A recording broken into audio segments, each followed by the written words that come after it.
BORTLE here. Welcome, BORTLE Nation, to the channel. We have here a special guest, Cristian Urena, with, whoa, his undefeated Dragon Link deck profile. What's up, Christian? Welcome back to the channel, man. What's up, BORTLE? Glad to be here. Oh, God, yes. YCS champ right here, folks. So, Christian, why'd you decide to play Dragon Link post-banless? I think it's like the best deck. Every version of Dragon Link is actually just really good. Going first or second, you have so many extenders and stuff. All the other decks, there's no deck like this that can just let you just play through multiple interruptions while also just putting up your own. The only deck I can kind of see is maybe Virtual World, I think. It's kind of pretty good. You can like put up your own interruptions. And all the other decks just seem very like passive. Like Rankids is a decent deck, same thing with, but it's like the same thing with Zoo. You have to draw like hand traps to stop your opponent, and then hopefully you get to maybe do what your deck's trying to do. The Dragon deck can actually just break boards and then put up its own, like fairly easy with just like main deck cards. Man, funny you mentioned Virtual Worlds. We just had Hani Johari on the channel, and he's calling you out, man, calling you lucky. Yeah, we had a really good game. It went down to the wire. Like game three, uh, he Ash and Ogred me, and then I levied a card out of his hand, and his last three cards are like pretty good still. It was like Quing Long to negate my Savage, and then he went like summon a guy. If his last card was like Lulu, I think he could have done some stuff. But his last card was GG, and then GG wasn't enough. Just wasn't enough because you have to like have another card in your hand, and by then he already used hand traps and the Kingling on field and the normal summons, so he couldn't play. But if he had Lulu, he probably wins the game. Yeah, Virtual World's really good. Oh man, that sounds insane. And by the way, listeners, check out his deck profile up here somewhere. So we have a pretty big tournament coming up, man. LCS 12 happening this weekend. And the cool thing is, I was told that you're one of the special commentators for the event, right? Yeah, me and Pac will be commentating this weekend. It's gonna be really fun. I think everyone should come and watch if you like high level Yu-Gi-Oh. So before we start the actual deck profile, man, would you like to do some shout outs? Shout outs to Shu. He helped build the deck a lot. He played basically like a very similar list, but he made some changes that are probably better. I can explain that later. But yeah, he built basically the whole deck, and then I think I just changed the side deck a little bit because I wanted Twin over Cosmics because I kind of like Twin in this deck because you have to pop Schism and like Punishment, so you can play it like because one Cosmic's still really good. I like Twin a lot more. That's probably like the only real difference. But yeah, shout outs to everyone that was at the regional, the people hosting it, Nerd Gaming, I think. Shout out to Jobber, my sponsor. Appreciate them a lot. Shout out to Luxury. Luxury's insane. Again, this weekend the LCS is gonna be come in either play or just watch. Gonna be a lot of like good Yu-Gi-Oh games to watch. Nice. And before we actually start, I heard you're like twitching now, right? Yeah, I just started streaming on Twitch. My name is just actually Cristian Urena. So if you want to see some more high level gameplay and ask any questions about the deck or just any Yu-Gi-Oh questions in general, I'm always there to answer questions. So Oh god, yes, we're definitely gonna plug that in the description down below, so make sure to check it out, everyone. All right, without further ado, take it away, Christian. okay, so we're playing Dragon Link obviously. So we play one levy. You need to play this. It's really good. Going second and going first, you can rip a card, or when you're going second, pop back row. That's what is one of the main reasons why going second this deck's a lot better because Levineer actually lets you break boards. And then we play one red eyes, one black metal. One of the combos requires you to play these two, so that's why you do play them. Normal summoning this is still really fine, like it's still a one card combo. It's also like a consistency card. It's really good. Three Safred as well. It's like one of your one card combos. And then those cards obviously they search black or white. That's how they help you make Seal and Romulus. Also just extend. Really good going second because you get to break through boards. This deck played more rockets than usual, so he played double Apso, double Silver Rocket, one Magna, triple Tracer, and one Recharger. So Silver Rocket you play two for the combo because on your turn you get to end on the Silver Rocket and Abomination. End phase the Abomination targets the Silver and then the Silver pops itself and then you get to look at your opponent's extra deck and then you get to banish a card. A lot of the time your opponent scoops here because they don't want you to know what they're playing, or they and if they do show you your extra deck, that's pretty good because you have knowledge of what they're playing. And then on their standby phase, if you think they're maining Dark Rule, if they're playing like Dinosaur or something, you can hit another card out of their extra deck. Because like usually against Dino, I hit like Linkuriboh because it forces them to have another type for Evolution Pill, and it's just really strong. Yeah, this is basically the end board is like Silver Rocketing them and ending on Seal, Savage, and then I'll show you the other card we end on. Magna Rocket's really good as well. A lot of people don't like playing him, but There's like monsters that like are really hard to get over. Like it's like Avermax or like Dragoon. This card lets you like out them really easily. You can like Boral Sword, put them in defense, send it. Abomination target, send it. Striker Dragon, send it. There's just a lot of ways to get over big monsters with this guy, and like you're not playing like Unicorn and Phoenix and stuff, or not Phoenix, like Cerberus. But having this guy is like pretty good utility. Obviously, 3 Tracer. This is the best rocket. Obviously, you want to maximize on the best one. These a lot of your combos require you to have 2 dragons to make seal, and then have him in your hand for boot. Rock Recharge, you obviously need him as well. He's part of a lot of combos. A lot of your recovery plays as well. When you after your turn 1, when your opponent tries to break your board to leave you on a couple cards, you get to make Striker Dragon, search the second boot sector, make Recharger. Then you recharge her back Red Eyes, and you get to just like keep playing again. And obviously double Abzo, because like any one of these rockets with Abzo ends you on full combo. Basically any one of these 3, and Abzo Rider is a full combo. So you just want to play 2. It's just really good. Also with Seyfried, Abzarad is really strong as well. I'm a fan of drawing Abzarad or Seyfried to search Noctivision. Yeah, speaking of Noctivision, I played one Noctivision. I wasn't playing it at first, but it was coming up way too often where I had a Seyfried pitch Abzarad. Noctivision also has another effect that comes up a lot where your opponent targets your set Fog Blades, and then you get to banish this and protect it. It's really good. A lot of people forgot about that effect, and I got to win for free because of it. Fogblade. And Oh, we got some spice here. yeah. One Brotar. This card's just needed. Ever since this card came out, it's been really good.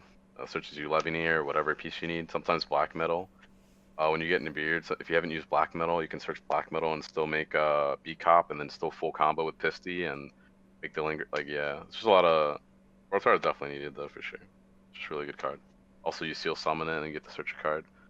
There's also something in the side deck that Brotar's really cool with. I can show you after. And for, yeah, I guess I could show this last actually. 3 Ash, and then 3 Dark Ruler, and 3 Droplet. I didn't. These are the only like hand traps kind of like I played.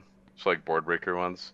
Because your opponent ends on like some crazy board, and you get to just drop with them or Dark Ruler, and then you set up your own board. So like I really like that a lot.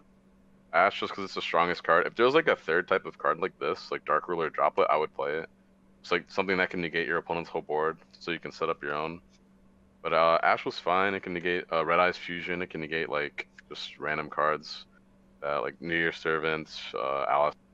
Like it's just all around really strong. It can negate Chaos Space too. And if they have Gamma, then it is what it is. Your one Ash isn't gonna like save you from that anyway. And then the last monster I played was this. It's for part of the combo. I can explain later, but it's really good. Whoa, what's that Uh, card called? Phantom Knight Silent Boots. It's German. I think that's how you say it. Phantom Knight Silent Boots. But yeah, card's really good. It's part of the combo. Drawing him is not the greatest, but you end on 1 less Fog Blade, which is still fine. And then for spells, play 3 Chaos Space. Yeah, this is just really good. Searches you black or white. Sometimes Levy if you open up like really weird. But yeah, this card's really strong. Continue to play it. Maximize on 3. Triple Quick Launch, another really good card. Summons any rockets, not once per turn. Emergency Teleport. It's just really strong.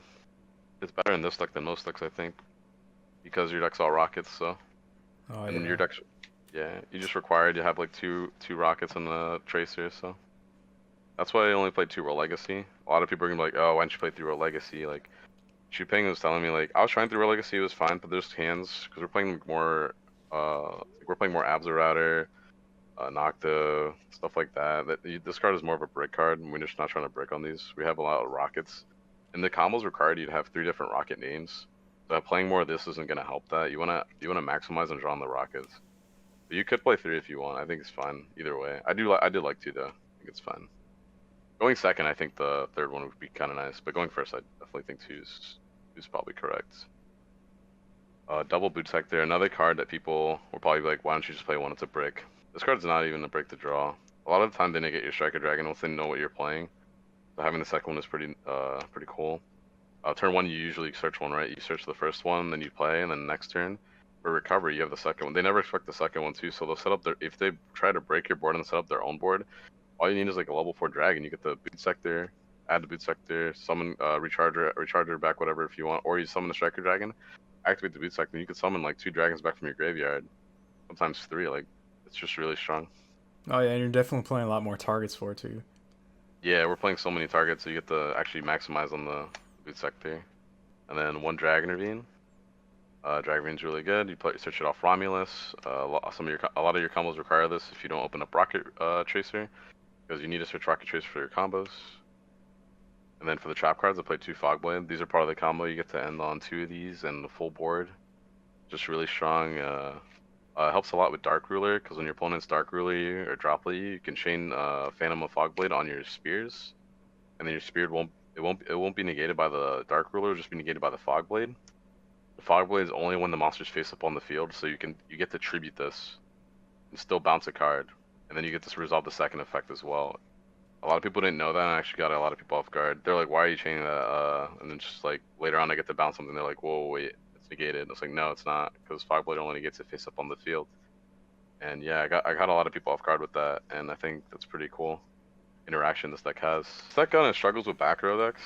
I didn't. That's why like Shooping main the spawn trap removal, but I kind of decided to side it because I wanted to focus my deck on defeating combo. Because usually the back row decks, not like trying to like say anything, but usually the back row decks are played by the worser players most of the time. At least I feel so, because usually the better players want to play combos and stuff. So I wasn't really worried about that. Sometimes you do have really good players playing the trap decks, but I'd rather just focus on my side for those decks because I feel like I can win game 1. But I played a lot of side back removal, so 3 Twin, Harpy's Feather Duster. Uh, this is just a crazy one of same thing with Red Reboot, and then Pankatrops, and then 2 more Lightning Storms. My goodness, you're definitely ready for those games 2 and 3 against back row. Game 2 and 3, I wanted to be prepared, so just get these guys in. But yeah, these are just really strong against all the backrow decks right now. Guru, Traptrix, Geist. I just wanted to be prepared and have something out, because this deck actually does struggle with back row, like the floodgates. Like even I think I played in the McNugget last round. Like the World Legacy memory card is actually really it's basically a floodgate, and you just need to have outs for it, or you just lose. Yo, this quality isn't doing justice for your prismatics and starlight rares. My goodness. Yeah, it's probably scuffed. Triple Gamma, the driver, 1 Call by the Grave, and 1 Imperial Order. These are when I put these in going first. These also go in going second, but the Dark Ruler and Droplet aren't great going first, so I wanted to have a card that I could put in when I go first. So Shooping came up with the 6. These are pretty good. Just take these out and put these in when you go first. It's like a really easy side out, and I kind of liked it a lot. Did Imperial Never Order drew it. ever backfire against you? I never drew it, but Oh, okay. at least at the tournament, I drew it on the Olympic. It's really strong. If you could set up your own board and then do this, it's just game. And then the last card was Skullmeister. This is a card I was talking about earlier with the Brotar interaction. So let's say you get Dark Ruler, you Fogblade your seal. You get them Brotar, target the bomb. Let's say you're playing against like Dinosaur or something that has like graveyard effects. You can target your seal, discard a card, search Skullmeister. So now yeah, they Dark Ruler you, still have a Fogblade probably, and you still, what would you have? Yeah, probably just a Fogblade at this point, and you bounce something. You still have Skullmeister for the Miscellaneousaurus, which is pretty strong. Or the babies in the grave, whatever they do, right? It's still really good. Something like that comes up. And then for the extra deck, 1 Hermetic Spears. We were trying out 2, but we wanted to fit in B-Cop.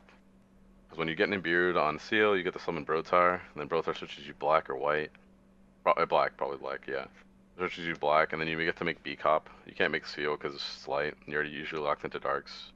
And it's a dragon, obviously. So you get to make B-Cop switch black, when black summon white, Fisty out something, and then you get to make the PK, and you get to still like keep playing. This is why the B-Cop comes up a decent amount when you get Nibiru'd. But I could see, if you want to try the second seal, it's not the worst. You could probably try it out. There's 1 card on extra that I didn't summon at all, so you could maybe try that out and over it. 1 LP, Fisty. You just play these guys because they're crazy. You don't play more because they're once per turn. For that. Triple Striker Dragon, you have to play 3. This card comes up a lot. The third one, so you do 2 for your first turn, and then the next turn you get to summon the second one to search the third one, search Boot Sector, and then get Recharger, and then you get to keep playing. 1 Bortle Sword, Oh god, yes. and then this is the card I didn't summon that much. Access Code Talker. This card could be cut probably for another seal, or if you wanted to play like Hot Red or Chaos Ruler or something like that. Yeah, it's like a flex. I think some people were trying out Need a 5 or 2. and they play like one rocket synchron, which just doesn't seem the worst. But I think I'm not really sure what I'd play yet. I'd have to try testing a little bit more. One Romulus, one PK, Guardian combo, one Delingris, one Quad Barrel, one Abomination, and one BORTLE Savage. And that's everything. Tournament was pretty fun. I just miss IRL Yu-Gi-Oh! A lot, so it was cool to get to play again. Oh yes, of course. And we don't normally see you joining the LCS events because you're like backup commentary, and you're actually going to be commentating this event coming up this weekend, this LCS, right? Yeah, definitely. This weekend, if you guys aren't doing anything, come by the Twitch, watch the LCS. It's gonna be really cool. Me and Peck are commentating. It's gonna be a lot of fun, and There you go. So again, listeners, make sure to check out the description down below to follow Christian's Twitch. If you're not part of Bortle Nation, sub for Bortle. It's that easy and it's free. Oh God, yes. oh God, yes.